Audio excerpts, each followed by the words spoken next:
হিমালয়ে বরফে ঢাকা শ্বেতশুভ্র পাহাড়ের ডাকে প্রতি বছর সাড়া দেয় গোটা বিশ্বের হাজার হাজার পর্বতারোহী। কঠিন এই যাত্রাপথে জমে থাকা টনকে টন ময়লার স্তূপ, এসব আবর্জনা সরানোর ঝুঁকিপূর্ণ কাজ করতে গিয়ে প্রায় দুর্ঘটনার শিকার হন শেরপারা।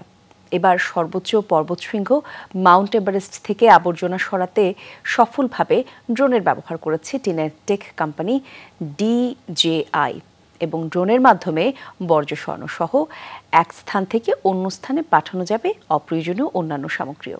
স্যান্ডেলিনা সো, রূপচর্চায় আভিজাত্য। প্রতিদিন হিমালয়ের সর্বোচ্চ শৃঙ্গ মাউন্ট এভারেস্ট জয়ে পর্বতারোহীদের লাইন লেগে থাকে। অজেয়কে জয় করার নেশায় মত্ত রোমাঞ্চপ্রিয়রা অংশ নেন এই অভিযানে। পর্বতের সবচেয়ে উঁচু শৃঙ্গে পা রেখে জয়ের উল্লাসে মেতে ওঠেন তারা। তবে এই জয়ের খেসারত দিতে হয় সাগরমাথাকেই।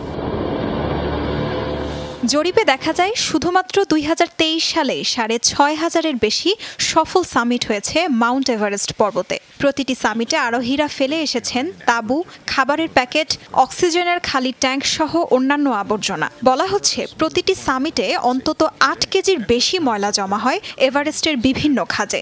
সে হিসাবে গত 70 বছরে প্রায় 140 টন বর্জ্য ছড়িয়ে আছে পুরো মাউন্ট এভারেস্ট জুড়ে। এখন পর্যন্ত এভারেস্টে ময়লা আবর্জনা পরিষ্কারের দায়ভার নেপালের স্থানীয় শেরপাদের। জীবনের ঝুঁকি নিয়ে তারা সমুদ্র পৃষ্ঠ থেকে 8,800 মিটার উঁচু এই পর্বতে যান আবর্জনা পরিষ্কারের কাজে। দুর্গম পথে প্রায়ই ঘটে প্রাণহানির ঘটনাও। 1 নম্বর ক্যাম্প থেকে বেস ক্যাম্পের মধ্যে ময়লা সংগ্রহ করতে খুম্বু নদী পার করতে হয়। এটি অত্যন্ত ভয়ানক এবং দুর্গম। গত বছর খুম্বু নদী পার হতে গিয়ে আমার 3 সাথী শেরপাকে হারিয়েছি। এ সময় ভাগ্য সহায় না হলে জীবিত ফেরা খুবই কঠিন।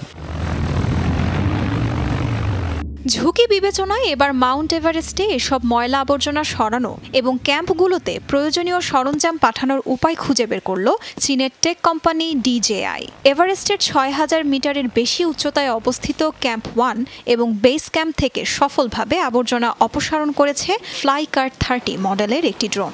এ সময় অক্সিজেন ট্যাঙ্ক এবং অন্যান্য আবর্জনা সহ ড্রোনটি প্রায় 15 কেজি ওজন বহন করেছে। এপ্রিল মাসের সফল ট্রায়ালের পর এখন বাণিজ্যিকভাবে এর উৎপাদন নিয়ে চিন্তা করছে DJI। মাউন্ট এভারেস্টে ময়লা আবর্জনা পরিষ্কার এবং দরকারি বিভিন্ন সামগ্রী পৌঁছানোর কাজে এই ড্রোনের সফলতা সত্যিই বড় অর্জন। এতে করে এভারেস্ট পরিষ্কার রাখতে যারা কাজ করেন তারা অনেক বেশি উপকৃত হবেন। উচ্চতা, বৈরী আবহাওয়া ও বাতাসের চাপ অতিক্রম করে ভারী সরঞ্জাম পৌঁছাতে ফ্লাইকার্ট 30 ড্রোনটির মোট 12 মিনিট সময় লেগেছে বলে জানিয়েছে প্রতিষ্ঠানটি। তাজরিয়ান সোবহান, যমুনা নিউজ।